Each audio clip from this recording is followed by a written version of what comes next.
নিজে প্রথমবার তালের বড়া বানালাম আর এত সুন্দর হয়েছে, পুরো একবারে ফুলেছে আর সেই সুন্দর। এখন তো ভাজা হয়নি, মাকে দেখেছি কি প্রথমে যে কোনো জিনিস করে আগে বৌমাদেরকে দেয়, তো আমিও প্রথমটা বৌমাদেরকে দিয়ে দিলাম করে।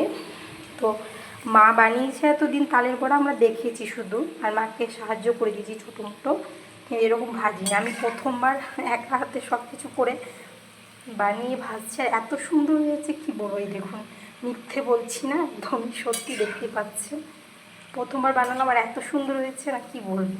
এখন জানি না টেস্ট কেমন হবে, তো আমার ছেলে খেয়ে বলবে কেমন হয়েছে, তখন জানতেই পারবেন। শরীরটা এত খারাপ না, কথাটাও ঠিক মতো বলতে পারছি না আমি। তো পুরো তালের বড়াটা করে ফিরছি আমি আবার।